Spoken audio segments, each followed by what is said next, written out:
Are you and your partner in a season of transition right now? Maybe you're becoming parents for the first time, or you're moving to a new home, or you're shifting careers. No matter what, transitions can be overwhelming. And how well you and your partner work together can make a huge difference between your relationship being your safe place or a source of stress and overwhelm and frustration.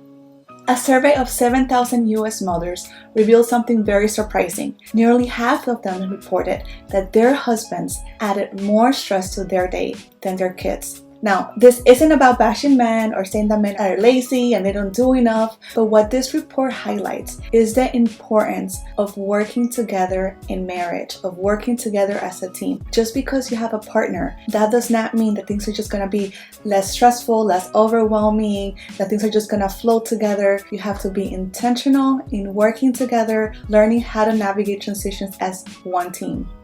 Hi, I'm Sayuri of You and Me Time, your home life strategist and chief moment creator, and I help purpose-driven parents tackle life as a team so they can build a true partnership, create more margin to be fully present, and get to enjoy life's precious moments with those who really matter.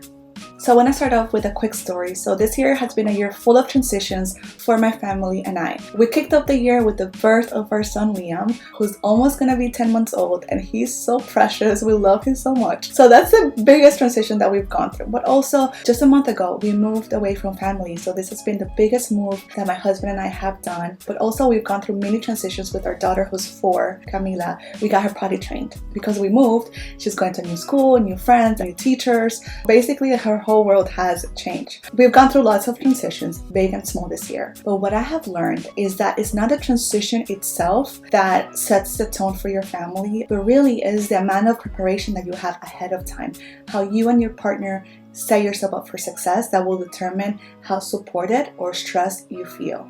My husband and I are heading into our 8th year of marriage. So think about it. We have 8 years of experience when it comes to transitions. And I have to say, the fact that we have navigated all the transitions that we have, and we've done it so well together, not perfect, but well as a team, that gives me the courage to be ready for whatever God has for us. And this is really a skill. And if you haven't worked on it, just know that it can get better, but you have to be intentional about it. And obviously, this is the why of this video. It's something that I am very passionate about, because when you don't know how to navigate life as a team, it can really hold you back from pursuing what's next for you. So I'm excited for us to dive in. In this video, I'm going to share with you 4 strategies that are going to help you navigate transitions as a team. Now, I have to be honest, when it comes to this topic of transitions, I have a lot to say. And my challenge was to keep this video under 10 minutes, and I think you will thank me for that. So in this video, I'll share my first 4 strategies, and so stay tuned for my next one where I get to share my remaining 3.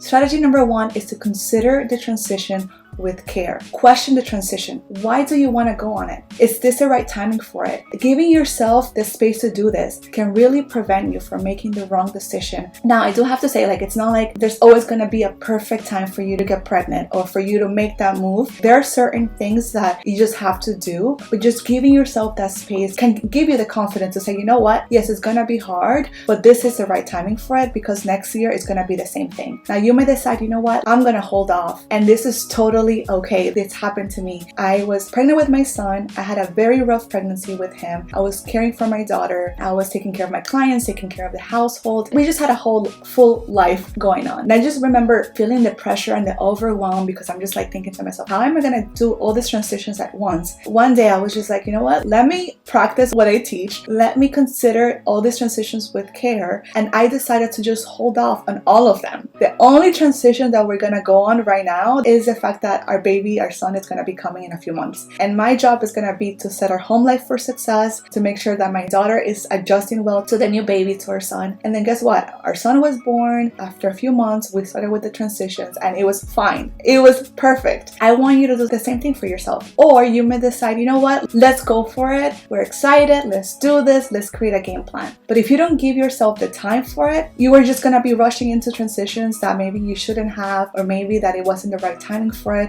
And you're going to be stressing yourself out unnecessarily. Strategy number 2 is schedule your transition check-in. At this point, you and your partner have decided to go for it. What you want to do is you want to schedule your transition check-in. This is a dedicated space for you and your partner to create a game plan for the transition. The first thing that you're going to talk about is the why. I know that you already know the why, but I think it's a good way to kick off the meeting to set the tone for everything else. Now, the second thing that you want to talk about is any possible challenges that may come up and come up with creative solutions for them. I think that if you wait till you're in the transition, you're making it way harder than if you would have just come up with a list of possible solutions. If something comes up, you know exactly how to tackle it. Now, the third thing that you want to be talking about is skills. What skills do you and your partner need to be honing in from now to the transition, so that way you can better set yourself up for success? Now, depending on the transition, you may be surprised. There may be a course that you can take, books on the topic, there may be information online. Let's find the resources that are going to help us to set us up for success. Now, the final thing that we want to be talking about during our transition check-in is the theme for the season. So you want to pick one word that represents what your focus will be during this time. So let's just say that your baby is going to be due in a few months. So you're entering nesting season. And what this does is that can remind your partner, hey, remember, we are in nesting season. So if your partner wants to go on a vacation or they want to be going out with friends or with family members, you can just say, hey, remember, we are nesting. Set your one-word theme that can remind you, that can refocus you, and can bring you back into this shared goal that you have of setting your relationship up for success for the transition. Okay, so now let's dive into strategy number 3, create a transition tag team plan. Now here's the thing, even though we are undertaking a transition, life is still happening in the background, right? We still have to manage a home, we still have to work, we still have to care for our kids. The only way that you and your partner can get to tag team this transition as a team is if we set it up that way. So let's break it up into little tasks. So let's just say that you're moving. Who's gonna be the one packing up the boxes? Who's gonna be the one buying the packing supplies? Once we know the transition, we can get familiar with all the tasks that are involved in it, and then we can create a game plan of how we're going to tag team this transition and our home life, so that way we're not being resentful, fighting each other, getting frustrated. Let's set them up for success. Let's set ourselves up for success. Remember, we are adults, we have to assume our responsibility, and whatever changes we want to see in our relationship and in our home life, we have to have a game plan for it. Alright, so strategy number 4, create margin. How am I going to have the time to do everything that you've been suggesting to me, Sayuri? So this is where this is going to come in, creating margin. I want you to look at everything on your calendar and get ruthless with it. Put them into 3 categories. Category number 1, things that are gone for the season. Things that are not going to serve you and your family for right now. We may say no to birthdays. We may say no to Netflix. We may say no to social events. I don't mind saying no to those things because I know that we're saying yes to our best yes. And the best yes is the transition that we have already defined and established that is the best for our family. Then the second category of things are things that still need to happen, but they don't need to happen by us. We can outsource help. That could be something like someone coming once a month to deep clean the house. And then the third category are things that are still happening, and they're still happening by one of us, but they don't need to happen in the same way that we've been doing. There may be a simpler way. An example of this is at the beginning, I was doing laundry once a week, and it would take me hours to fold all the laundry. And then one day I was like, you know what, let me test it out. Let me try doing it twice a week. It was still taking a little while. And then I'm like, you know what, let me try it once a day. And it was a game changer. You're becoming a scientist, an experimenter of your calendar, of anything that is taking up your time, your energy, your mental space. The best way is just to create margin to set you up for success. And from now till then, do the things that are in alignment with your plan.